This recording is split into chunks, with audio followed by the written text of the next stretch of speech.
What's going on, guys, and welcome back to WWE Network and Chill, where every single week I, Graham G.S. Matthews, break down all the original content I watch on the WWE Network. Lots of Network and Chill videos going up over the last couple days, talking WWE Chronicle, Dean Ambrose on Saturday, WWE 365 with AJ Styles on Sunday. Today we're talking the return of the Edge and Christian Show, Season 2 for the first time since 2016, a lengthy absence, a lengthy hiatus for one of the better network shows that they produced in the last couple of years. I became a big fan of the show towards the end of season one. It kind of started out a little rough, like really, really dumb humor. A lot of stupid toilet humor. But once they started to get into like the inside jokes and kind of really realize their audience and, I don't know, do their own type of humor, and it didn't feel like it was being written by the WWE creative team, didn't feel like an extension of what we watch on Raw every single week, a la what we saw last night with the fucking pee-pee jokes and all that other dumb shit. It really became a great show. And it's great to see that this Season 2 is kind of picking up where Season 1 left off. Again, for the first time in over 2.5 years. Season 1 wrapped up when I was still in fucking college. Junior year, 2.5 years ago. So that goes to show how long it's been since the show last aired. But it feels like no time has passed. The show is still as great as it was as the last time I remember it. I might go back and watch Season 1 and rewatch every episode and review it. I wasn't sure if I'd be breaking down the shows here on Network and Chill just because Edge and Christian Show, it's like a better version of SNL. It's like a variety show. There's really not much to review. I'm just giving my 2 cents on it, and we'll be talking about what they, poke fun at over the course of the episode. The episodes are only 27 minutes to a half an hour, around that length. I'm not sure if the Season 1 episodes were any longer. This episode, the pilot for Season 2, the premiere rather for Season 2, was only 27 minutes. And they, poked fun at a number of things, and I thought it was a very enjoyable episode. But it's not going to be a lot like the reviews that I do for Total Divas, Total Bellas, 365 Chronicle, even, Ride Along and Table for Three. Like, there's really not much that's talked about. It's more so things and skits that they do. So, anyway, they open up the episode with Christian flipping through the channels, watching TV, and he comes across the E&C show. But instead of being the Edge and Christian show, it's the Edge and Cena show. And he's like, what the fuck is this? And by the way, the show is rated TV-14. They put up the graphic right before you start watching the show. This episode, the whole show is rated TV-14. What I find weird about that, which I think is great, I think they need more adult-oriented content on the network. The issue is that I remember watching Camp WWE, which they first aired, again, another show that debuted in 2016. We didn't see it again until 2018.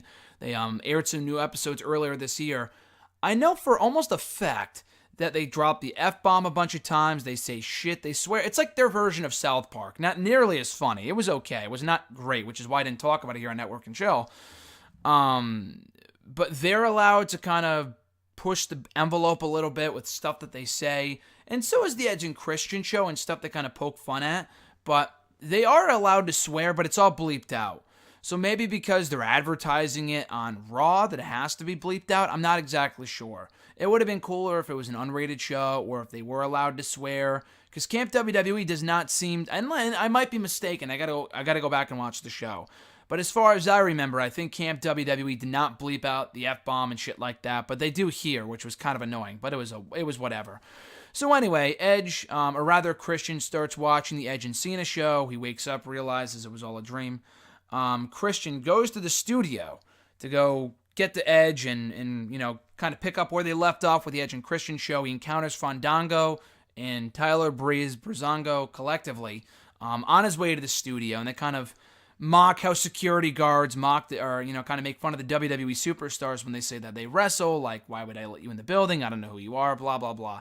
So this must have been filmed a while ago. And when I talked to Edge earlier this month, he had said that this content has been sitting in the can now for close to 6 months, if not longer. They've been filming the Edge and Christian show since like fucking April or May. So this content is old, because Breezango has not been around since like May or June. Fandango's been out injured since like May or June. So you know the content is old when you see Breezango together. But Edge and Christian, they recap what we saw in Season 1. They mock the Ico Pro commercial. They mocked the Ico Pro product, which was like a bodybuilder, a supplement for bodybuilders that I only really know from the banners that they would hold up in the old Manhattan Center in the arena for Raw back in the day. They also brought it back for Raw 25 earlier this year when they did the whole special from the Manhattan Ballroom, whatever, the Hammerstein Ballroom, the Manhattan Center. That's the only real way I know what Ico Pro is, but they make fun of the commercial here. They're making fun of the fact that, if they can bring back the XFL, why not Ico Pro? So anyway, the whole season 1 started with Edge and Christian freezing Vince McMahon, taking a TV remote, pressing the pause button, and freezing Vince McMahon. They come to find out he's still frozen. So they take his place on this episode, doing, they get a Vince McMahon mask and a suit, and they put it up in his office, and they pretend to be Vince. They, do the voice, but they have a doll play Vince, and Road Dogg, who comes in to meet with Vince, never sees, quote-unquote, Vince's face. So Road Dogg comes in, he's like, Vince, kisses his ass, and he's like, dude, I just want a main event push. And Edge and Christian start laughing. They're like, you're like a dinosaur. We'd have to make the ring handicap accessible if that's the case. And then Road Dogg said, well, with all due respect, sir, if you can give Edge and Christian their own show on the network, then why can't I get a push? Which was kind of funny. So then we see a skit with Samoa Joe where he starts selling Girl Scout cookies. Again, this is all the most random shit you will ever see, which is what makes it funny. I never thought I would see Samoa Joe in a role such as this, in this type of light. We see the same thing with Bray Wyatt soon after when he opens up a midwifery, which for those of you that don't know what that is, because I didn't know what that was either, it's someone who helps give birth, helps women with the pregnancy process.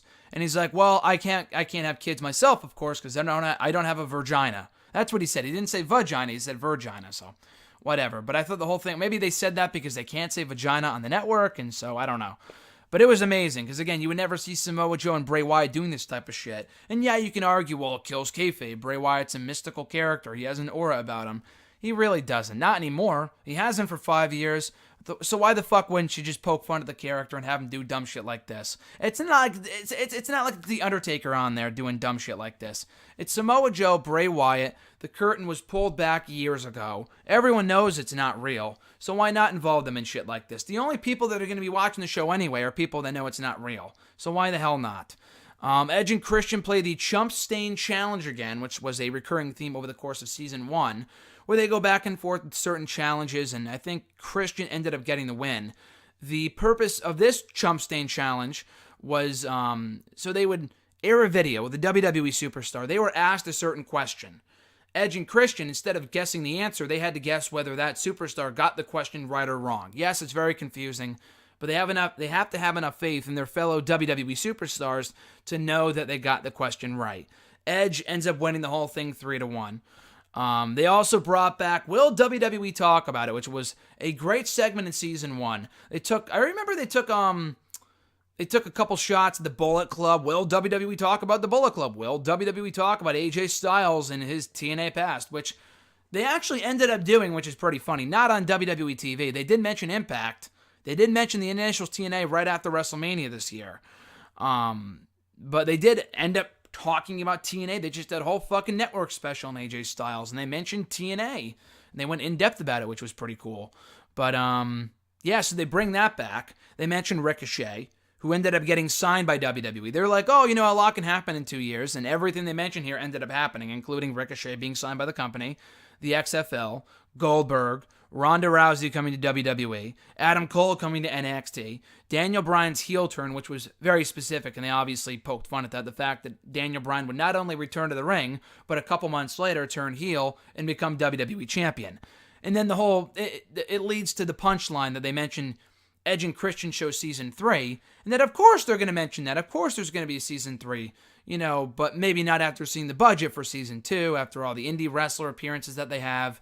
So maybe they do bring in a couple, appearances from a few people we haven't seen in a while. I know I saw the preview for the next episode at the end of this one.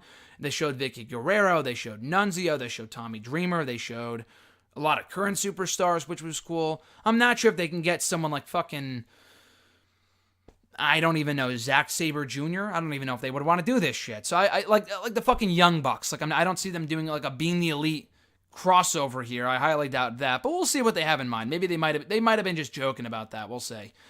We get a mini skit here before we close out the episode with Gallows and Anderson introducing Thunderplug, something to stick in your asshole, I guess. So again, this is nothing new for them because they've been doing shit like this ever since they came to WWE with the whole Dr. Gallows and Dr. Anderson shit. So that was kind of funny.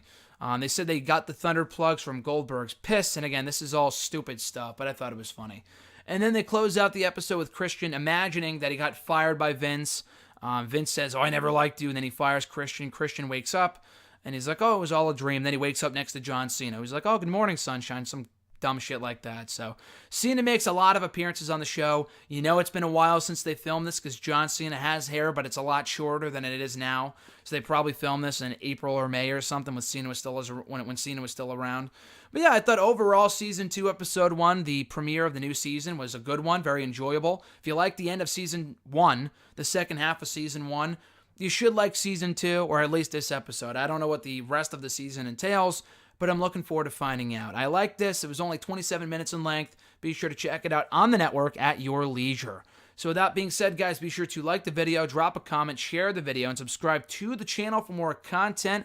Till then, guys, new Network and Chill up this Saturday, covering the Season 8 finale of Total Divas. I also just read the other day, Total Bellas is coming back in January.